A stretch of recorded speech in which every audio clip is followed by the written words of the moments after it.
Everyone, আমি জান্নাত Majumdar. Welcome to my another video. বিয়ের আগে আমি একটা কথা খুব শুনতাম, ঘুরতে যাব বিয়ের পর, ট্যুর দিব বিয়ের পর। মাঝে মাঝে আমার মনে হতো আমি যদি বলতাম বাইরে মোমো খেতে যাব, সেটাও শুনতে হইতো বিয়ের পর। সো এখন যেহেতু আমার বিয়ে হয়েই গেছে, সো মোমো খাইতে বাইরে তো যাওয়াই যায়। বাট না, এইখানেও শান্তি নেই। এইখানেও কিছু মানুষ ঘরের আম্মার মতো উল্টাপাল্টা দাঙ্গা করতেছে, যেখানে আমি ছোট বাবু নিয়ে বাইর হই, যেটা খুবই রিস্কি। আমার এই ভিডিওটা তখনকার, যখন দেশে কোটা আন্দোলন নিয়ে অনেক গন্ডগোল হচ্ছিল। মাঝে মাঝে ভাবি, আমার যদি কয়েকটা সুগার ড্যাডি থাকতো তাহলে যে কত ভালো হইতো। এই দাঙ্গা ফাসাদের মধ্যে আমার বাইরে যেয়ে আবার মোমো খাওয়ার লাগতো না, তারাই মোমোর দোকানটা আমার বাসায় নিয়ে আসতো। এগুলো ভাবতে ভাবতে আমার ভিতরে ফেমিনিস্ট অনেক সময় জায়গা ওঠে, বলে না, B your own sugar daddy. মানে আমি যদি আমার নিজের সুগার ড্যাডি হই, ওইটা হয়তো ভাই অনেক ঝামেলা, আমার অনেক খাটনি করার লাগবে। ব্যাপারটা এখন হয়ে গেছে এরকম, এদিকে কুয়া এদিকে খাই, এখন আমি কই যাই। এগুলো চিন্তা করতে করতে পরে আমি ভাবলাম, থাক বাবা, আমি আমার সুগার ফ্রি ড্যাডি নিয়ে খুশি থাকি। পরে আর কি, যেখানে আমি রেস্টুরেন্টে এসি নিচে বসে বসে মোমো খাইতাম, ওইখানে আমি কামলা সাইজা রান্না করে মোমো বানাইতে চলে গেলাম। আমার মাঝে মাঝে লাগে কি, আমার মাথার এক দুইটা তার বাদে বাকি সবগুলো তারই ছিঁড়া। সো বেশি না বকবকাই মেন ভিডিওতে আসি।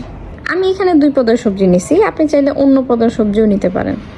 এবার হলো সবজি মেকিং এর পালা, আর এটাই কিন্তু মেইন জিনিস মোমোর। প্রথমে পেঁয়াজটাকে হালকা পিঙ্ক করে ভেজে নিতে হবে, যাতে একটু নরম নরম থাকে। এরপর এর মধ্যে কিছু কাঁচামরিচ আমি অ্যাড করে দিলাম। এরপর লবণ, গোলমরিচ, সয়া সস, গুঁড়ামরিচ দিয়ে নেব পরিমাণ বুঝে, স্বাদ অনুযায়ী। এখানে মোমোর ডো বানানোর আটাটা কিন্তু সিদ্ধ করে নেওয়া হয়েছে। মোমো বানানোর জন্য যখন আমি রুটি বানাইতে চেয়েছিলাম, রুটিগুলো কেন জানি গোল হইতেছিল না। পরে আমি চিন্তা করতেছিলাম, হাই রে, যেমনি মোমো খাওয়ার জন্য আমি মুখ চালাই, অন্য যদি আমি একটু বেলুনটা চালাইতে পারতাম। বলতে না বলতে দেখি আমার তেরা বেঁকা রুটিগুলো গোল হয়ে গেছে, আমার সুনজর লাইগা। মানে ব্যাপারটা হইলো কি, মানুষের তো বদনজর লাগে, বাট আমার মাঝে মাঝে নিজেরই নিজে সুনজর লাগে। হাউ কিউট, তাই না ব্যাপারটা? জি না, মোটেও এটা ভাইবেন না। আমি বেশিরভাগ সময় বদনজরে জর্জরিতই থাকি, যদিও আমি বুঝি না আমার নজর দেওয়ার মতন জীবনে কিছুই নেই। কি সুন্দর মোমোর শেপ দেওয়া হইতেছে, তাই না? ব্যাপার আছে তো, কারণ এটা আমার ননস বানাইতেছে, এই জন্য। এই মোমোর শেপগুলো যদি আমি দিতাম, তাহলে এটা মোমো কম অন্য কিছুর মতো বেশি লাগতো। প্লিজ বুঝে নেন কিসের মতো লাগতে পারে যদি আমি বানাইতাম। মোমোটা খাওয়ার জন্য 3 ধরনের সস বানানো হয়েছে, ধনিয়া পাতা, টমেটো আর মেয়োনিজের।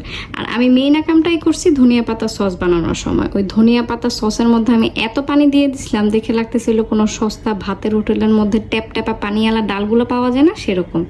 ভাগ্যিস মেয়োনিজ আর টমেটোর সসটা ভালো হয়েছিল, যার কারণে ইজ্জতটা পাচ্ছে।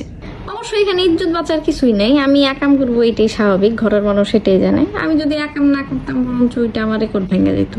আর এত বছরের রেকর্ড এটা ভাঙতেও কেমন জানি লাগে। মানে আকাম আর আমরা দুজন একে অপরের সাথে কেমন জানি মায়া মহব্বতে জড়াই গেছি। সব শেষ, এখন মোমো খাওয়ার পালা।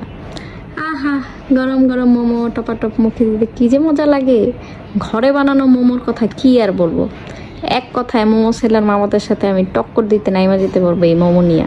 মোমো হইল দুনিয়াতে একমাত্র জিনিস যেটা আমি অনেক খেলে আমার পেটও ভরে না, মনও ভরে না। পরে 10টা সাবার করার পর যে আমার মাথায় আসছে, না এত খাওয়া যাবে না, ঘরে আরো মানুষ আছে, তাদেরও ভাগ দিতে হবে। পরে আর কি শেষ করলাম আমার খাওয়া দাওয়া। আজকের জন্য এতটুকুই, আল্লাহ হাফেজ, বাই বাই।